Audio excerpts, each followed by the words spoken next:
Now that the election is over, it has fallen to me, as the voice of reason on this newspaper, to say a few ill-chosen words before moving on to more important topics. My words are these: despair, hope, panic. They're joined together by the word don't. Don't despair.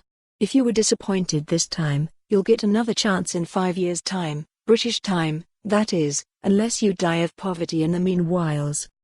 Don't panic. Yes, by all means, stock up on tinned food and cancel your holidays. These are sensible, prudent measures. But don't run around flapping your wings like a chicken and shouting doomed. No good ever came of that. It's been my daily habit for nigh on 40 years, and look where it's got me.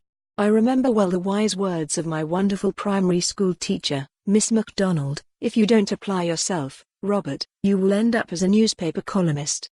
Above all, don't get your hopes up.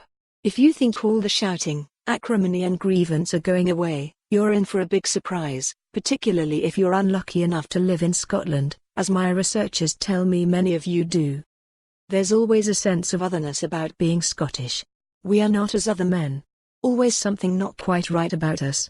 Too childish and dense to run our own affairs. Badly dressed. Bad diet. Bad luck.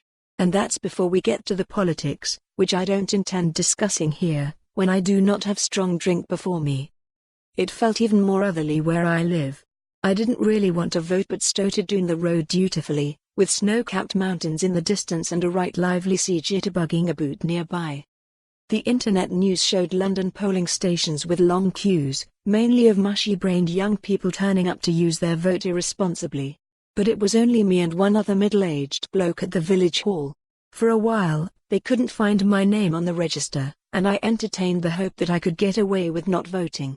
Alas, eventually, I remembered my name. I'm sure it's MC something, and, to groans all round, they found it, so I waddled into the Daftwee booth, took out my folding chair and proceeded to think for a couple of hours. Thinking always depresses me, as it may do you too. Hope you like all the one-syllable words here, spoiled only by syllable. So to cheer you up, let me tell you some news, brought to you here, exclusively. Christmas is coming. Yes, indeed. As I understand it, it's a time to be merry, Ken? That's why it's such a busy time for the Samaritans. Nothing more disturbing than compulsory cheer, particularly if you're on your Todd or skint, as are many people in Britain, the country to which some poor souls wish to emigrate in search of a happy life. It's the worst advice you ever hear. There are folk worse off elsewhere. Brilliant. For more on this story, visit the news article link.